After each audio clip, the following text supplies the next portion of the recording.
afternoon. In last lecture, we start the chapter number 10, last chapter from your syllabus. In that, we study the surgical fibers. What are the sources of surgical fibers? There are three sources: plant fibers, animal fibers, and regenerated and synthetic fibers. Okay. Then in plant fibers, jute, flax, banana, cotton and hemp. And in animal fibers, silk and wool. Regenerated fibers and synthetic fibers, in that first we study the nylon, first we study the rayon. It is regenerated fiber, and nylon, also called as a polyamide, terylene and orlon. These are the synthetic fibers. Now next point is mineral fibers. In that there are two types: glass fibers and asbestos. Glass fibers, the fiber consists of sand. Glass जो होता है वो sand से बनता है, silica से बनता है, mix with oxide and aluminium, calcium, boron and magnesium. और सैंड के साथ उसमें और क्या क्या होता है, तो ऑक्साइड्स होते हैं, aluminium, calcium, boron and magnesium. They are unaffected by all usual reagents used in identification of the fibers. और उसमें जो unaffected यूजुअल कुछ रिएजेंट्स प्रेजेंट होते हैं जो फाइबर्स को आइडेंटिफाई करने के लिए यूजफुल होते हैं. They melt at high temperature and form a transparent bead. High temperature पे जो ग्लास फाइबर्स होते हैं वो मेल्ट होते हैं और ट्रांसपेरेंट बीड फॉर्म करते हैं.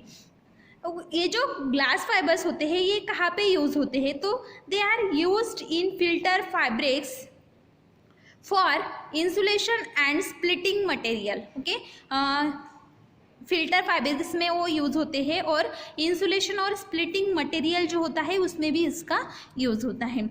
नेक्स्ट फाइबर्स है asbestos. Okay, it contains mainly hydrated magnesium silicate. इसमें हाइड्रेटेड मैग्नीशियम सिलिकेट प्रेजेंट होता है.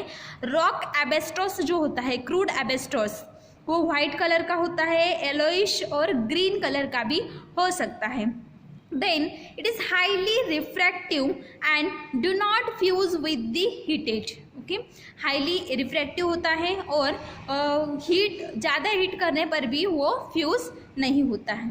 Then it is used as a filtering medium and bacterial filters. Okay, ये फिल्टरिंग मीडियम में यूज़ होता है एज वेल एज जो bacterial filters होते हैं उसमें भी एस्बेस्टोस यूज होता है.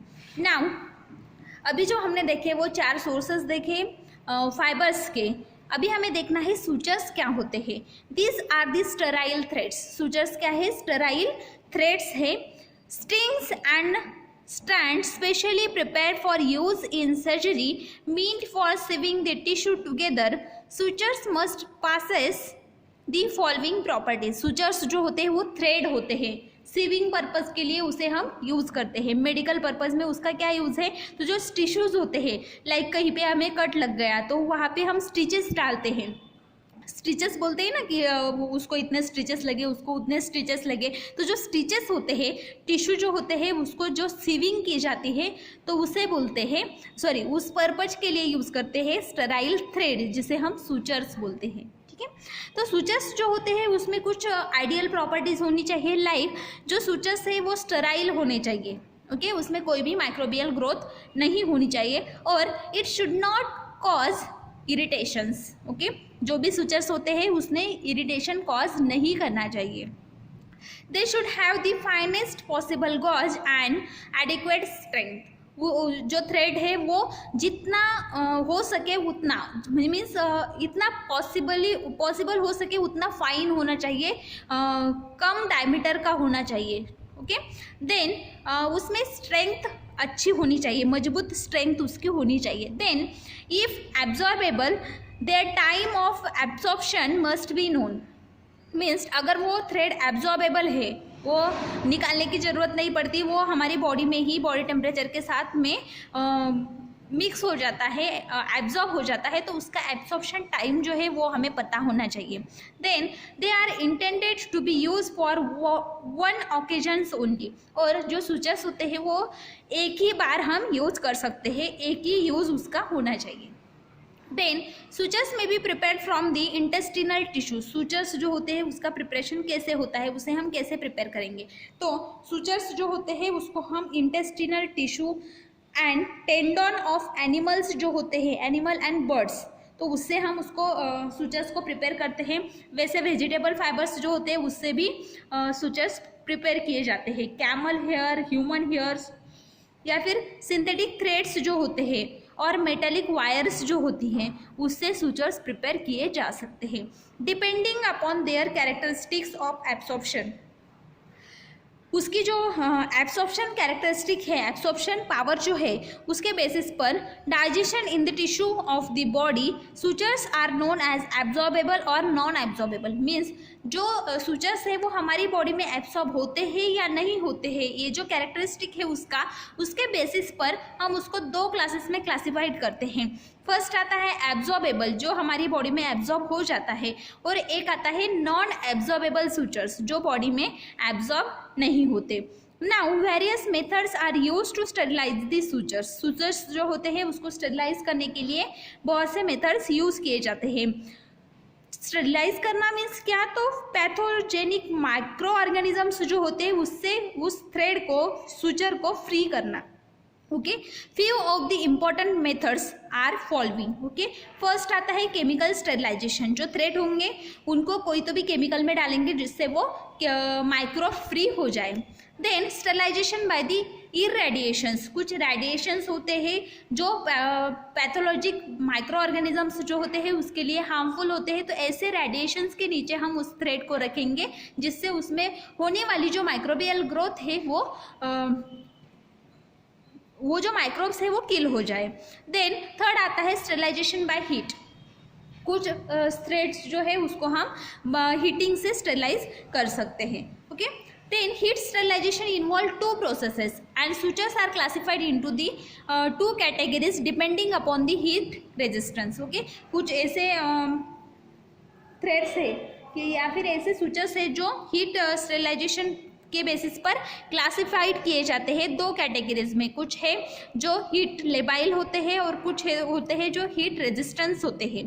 तो boilable means in hydrous liquid, in anhydrous liquid. Okay, और नॉन बॉइलेबल जिसको हम बॉइल नहीं कर सकते. Okay, then this sterilization should not affect the properties of the sutures on their utility. Sterilize करना तो जरूरी है सूचर्स को, लेकिन जो सूचर्स होते हैं उसको जब हम स्टेरिलाइज करते हैं तो स्टेरिलाइजेशन से उसकी जो भी प्रॉपर्टीज़ है वो अफेक्ट नहीं होनी चाहिए, उसने उसकी प्रॉपर्टी छोड़नी नहीं चाहिए, या फिर उसकी जो भी प्रॉपर्टी है उसमें कोई भी चेंजेस नहीं करने चाहिए. Then in irradiation method sterilization is carried out by electron particles by gamma rays from cobalt 60. The recognized dose of gamma rays treatment is 2.5 megarad. Okay, तो जो ये रेडिएशन मेथड है जिसमें रेडिएशंस का को हम जो सूचर्स होते हैं उसके ऊपर बम्बार्ड करते हैं, तो उसमें इलेक्ट्रॉन पार्टिकल्स यूज़ किए जाते हैं फॉर द बम्बार्डिंग और फॉर द स्टेरिलाइजेशन पर्पस. तो उसमें गामा रेज जो होते हैं वो यूज़ किए जाते हैं cobalt 60. Okay, then gamma rays जो होते हैं उसकी ट्रीटमेंट जब हम उसको देते हैं तो उसका जो डोज है वो कितना होना चाहिए, तो रिकॉग्नाइज डोज है उसका 2.4 मेगारैड. ओके, इसका जो डोज है वो मेगारैड में हम मेजर करते हैं. Megarad is the unit for the gamma rad dose. Then 2.5 megarad dose हम उसका दे सकते हैं for the sterilization purpose.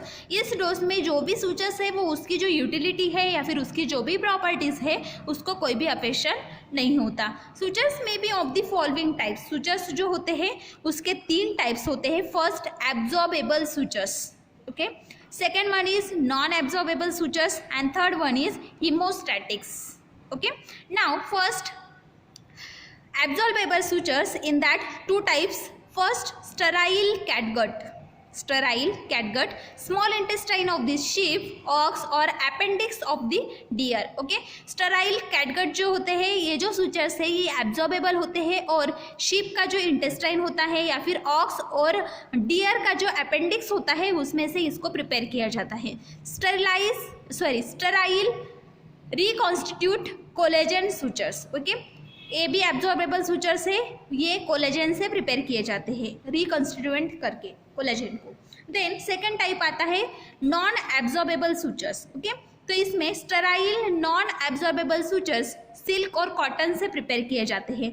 Second type है sterile linen sutures. Third type है स्टेराइल पॉलीअमाइड सूचर्स, इसको नाइलॉन बोला जाता है, सिंथेटिक सूचर्स है. देन स्टेराइल पॉलिस्टर सूचर्स, ये टेरेलिन जिसको बोलते हैं हम पॉलिस्टर, तो ये भी सिंथेटिक सूचर है. देन स्टेराइल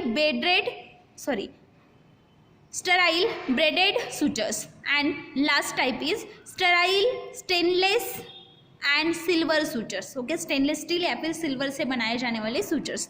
तो there are 6 non absorbable sutures which are mostly made up from the synthetic fibers or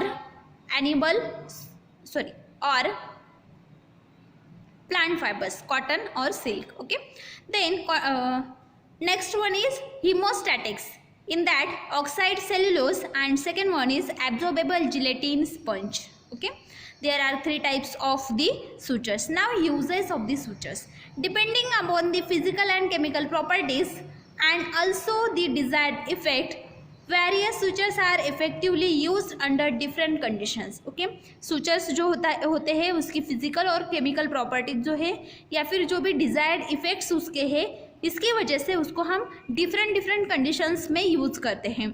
silk sutures are strong. Silk sutures जो होते हैं वो स्ट्रॉन्ग होते हैं, स्मूथ होते हैं, inactive and also available in various diameters. Okay, the braided form is compact one and has a special advantage not getting twisted when drawn through the body tissue. Okay, तो silk sutures जो होते हैं उसके कुछ अलग properties है, like वो strong होते हैं, स्मूथ होते हैं और इनएक्टिव होते हैं, कुछ भी अफेक्शन वो हमारे टिश्यूज़ को नहीं करते.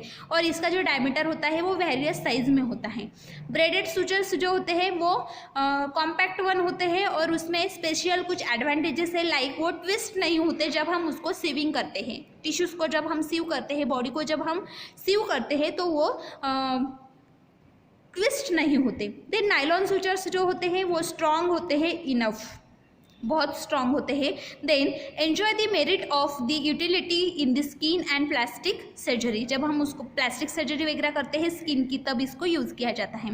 Then cotton sutures due to their low order of tissue reactivity they are preferred but suffer from the poor tensile strength. Okay, cotton जो होता है इसका टिश्यू को कोई रिएक्शन नहीं होता या फिर टिश्यू को वो कोई अफेक्शन प्रोवाइड नहीं करता, इसकी वजह से हम इसको प्रिफर करते हैं, लेकिन इसकी जो स्ट्रेंथ है वो बहुत ही कम है, पुअर टेंसिल स्ट्रेंथ है. लीन सूचर्स जो होते हैं वो through very much economical and quite effective. Lean sutures economically बहुत ही चीप होते हैं और इफेक्टिव होते हैं. लैक इन यूनिफॉर्म डायमीटर, लेकिन इसका जो डायमीटर होता है वो वेरी होता है, यूनिफॉर्म नहीं होता प्रैक्टिकल पर्पस के लिए. Then kangaroo tendon are specially used in hernia. Kangaroo tendons जो होते हैं वो हर्निया में यूज होते हैं. Then while metallic sutures are used in the surgery in general surgery जो होती है उसमें मेटेलिक सूचर्स यूज किए जाते हैं. Now next point is surgical dressings. Okay, next point and last point from your syllabus is surgical dressing. The word surgical dressing is used to include all the materials either used in alone और in combination to cover the wounds. Okay, surgical dressings क्यों करते हैं हम? अगर किसी को कोई injury हुई है, किसी को वुंड हुई है या फिर बर्न हुआ है तो उसके ऊपर हम जो मटेरियल्स यूज़ करते हैं या फिर कॉम्बिनेशन ऑफ मटेरियल वुंड को कवर करने के लिए यूज़ करते हैं, उसे बोलते हैं surgical dressings. Okay, the purpose of application of dressing is to protect the wound and favour its proper healing. Okay, तो सर्जिकल ड्रेसिंग का क्या एप्लीकेशन है या फिर क्यों हम सर्जिकल ड्रेसिंग करेंगे, तो जो वुंड है या फिर जो भी इंजरी है उसे प्रोटेक्ट करने के लिए, माइक्रोबियल ग्रोथ उसमें नहीं होनी चाहिए, उसकी में पस फॉर्मेशन नहीं होना चाहिए, या फिर जो भी ईयर है उसकी वजह से उसको कोई अफेक्शन नहीं होना चाहिए वाटर में, या फिर कोई भी जो एक्सटर्नल फिजिकल जो भी मेथड्स है या फिर फिजिकल जो भी प्रॉब्लम्स है उसकी वजह से वो जो वुंड है उसको हीलिंग होने में जो प्रॉब्लम आते हैं उससे उसको प्रोटेक्ट करने के लिए हम उसके ऊपर सर्जिकल ड्रेसिंग्स करते हैं। A material which holds the dressing in the desired position, जो मटेरियल हम वुंड्स को हील करने के लिए यूज़ करते हैं वो क्या करता है, तो जो भी मटेरियल है वो उस वुंड को एक डिजायर्ड पोजीशन में रखता है। लाइक बैंडेज हम यूज़ करते हैं, ओके तो बैंडेज क्या करता है, तो उस जो भी इंजुरी का जो एरिया है उसे अच्छे से होल्ड करके रखता है, जिससे उसको हील करने में दिक्कत नहीं होती, हील वो अच्छे से होता है, और इसको हम बोलते हैं बैंडेजेस। ठीक है, जो भी मटेरियल सर्जिकल ड्रेसिंग्स में यूज़ किए जाते हैं to hold the desired position, to hold the wound or injury in the desired position is called as a bandage. Fibers are used for the preparation of the surgical dressings. तो इसमें surgical dressings में fibre का क्या use है, तो जो fibres होते हैं वो सर्जिकल ड्रेसिंग्स जो होते हैं लाइक बैंडेजेस या फिर कोई भी सर्जिकल ड्रेसिंग में यूज़ होने वाला मटेरियल है तो उसमें वो यूज़ किए जाते हैं, ओके उसे प्रिपेयर करने के लिए यूज़ किए जाते हैं। Surgical dressings are meant for the following functions, surgical dressings के क्या फंक्शंस है, टू रिड्यूस और prevent the infections, okay infection को प्रिवेंट करना या फिर रिड्यूस करना। Then to offer protection to the healing wound, जो भी वुंड है उसको प्रोटेक्ट करना। To offer mechanical support to the tissues को मैकेनिकली सपोर्ट देना। Then surgical dressing should comply the following requirements as mention in the pharmacopoeia, जो भी surgical dressings है उसमें उसके कोई कुछ रिक्वायरमेंट्स है, कुछ आइडियल प्रॉपर्टीज़ है जो फार्माकोपिया में दिए हुए हैं, मेंशन किए हुए हैं, वो यहाँ पे है। तो फर्स्ट रिक्वायरमेंट है they should be sterile before use, जो भी सर्जिकल ड्रेसिंग्स होते हैं वो स्टेराइल होने चाहिए before the use. They should be store in dry well ventilated place at the temperature not exceeding 25 degree Celsius, okay जो भी सर्जिकल ड्रेसिंग्स है वो अच्छे से स्टोर होने चाहिए, 25 डिग्री सेल्सियस से कम टेम्परेचर पर हम उसको स्टोर करके रखेंगे और वेल वेंटिलेटेड ड्राई प्लेस पे हम उसको स्टोर करेंगे। They should be used with permitted antiseptics in prescribed concentrations only, okay इसको हम they should be used with permitted antiseptics, जो भी परमिटेड एंटीसेप्टिक्स है उसके साथ में हम उसको यूज करेंगे।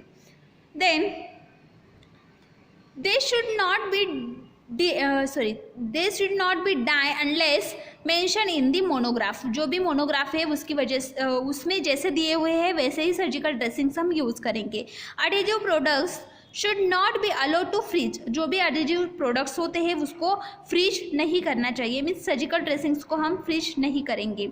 There should not be any loose threads fibres and in dressings, जो भी फाइबर एंड्स है वो लूज नहीं होने चाहिए ड्रेसिंग्स में, okay these are some requirements of the surgical dressings. Now surgical dressings are classified as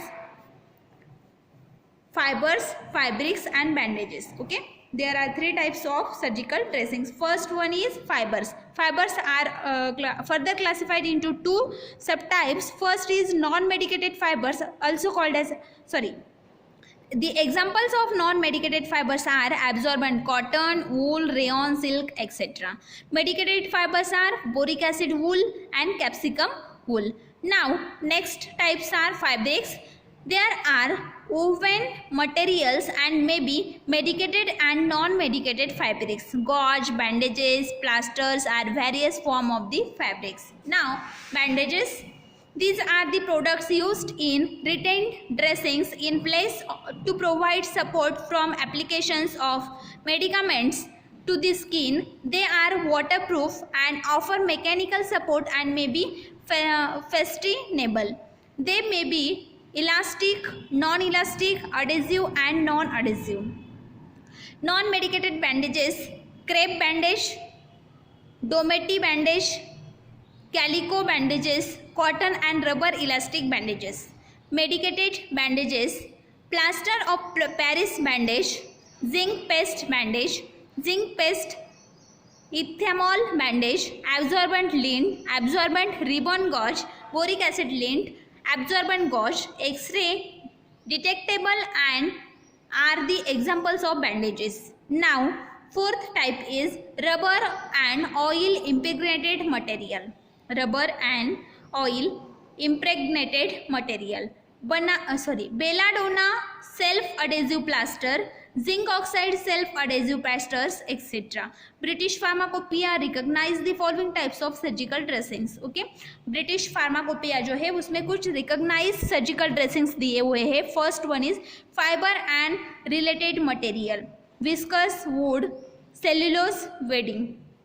Carded products, absorbent cottons and viscous wedding, etc. Non-extensible, non-adhesive woven products, in that examples are absorbent muslin and Domet bandages, etc. Non-extensible adhesive woven products are example Belladonna adhesive plasters, zinc oxide surgical adhesive tape.